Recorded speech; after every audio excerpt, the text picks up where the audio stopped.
کہ مر نہیں پاؤں گا، دراصل موت کو مردانگی سے قبول کرنا ہی زندگی ہے۔ فیض نے کیا خوب کہا تھا کہ جس درد سے کوئی مقتل میں گیا وہ شان سلامت رہتی ہے، یہ جان تو آنی جانی ہے، اس جان کی تو کوئی بات نہیں، یہ بازی عشق کی بازی ہے، جو چاہو لگا دو ڈر کیسا، گر جیت گئے تو کیا کہنے، ہارے بھی تو بازی مات نہیں۔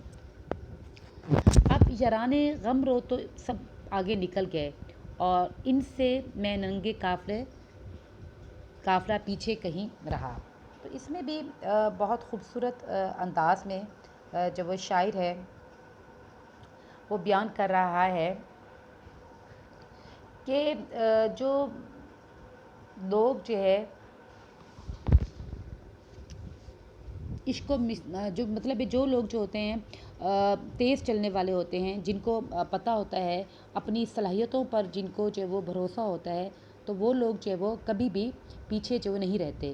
اور اس کے برعکس جو سست لوگ ہوتے ہیں، جو کہ اپنے عمل میں سست جو وہ ہوتے ہیں، وہ لوگ جو وہ پیچھے رہ جاتے ہیں، یعنی کہ وہ لوگ جو وہ ترقی نہیں کرتے۔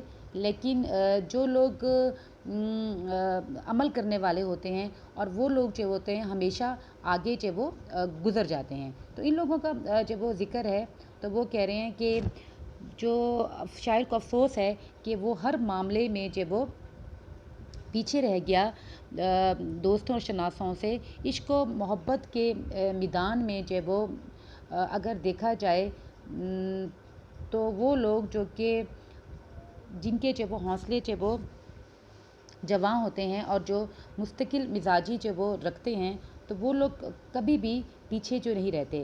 اس کے برعکس جو لوگ سست ہوتے ہیں، جو لوگ اپنے وعدوں پہ جب وہ نہیں پورا اترتے، تو وہ لوگ جو وہ پیچھے جو وہ رہ جاتے ہیں۔ ایسی بات جو وہ اس نے کی ہے، تو وہ کہہ رہے ہیں کہ جو عمل کرنے والے لوگ تھے وہ آگے چلے گئے اور اس کے برعکس جو سست لوگ تھے وہ قافلے میں جب وہ پیچھے جب وہ رہ گئے۔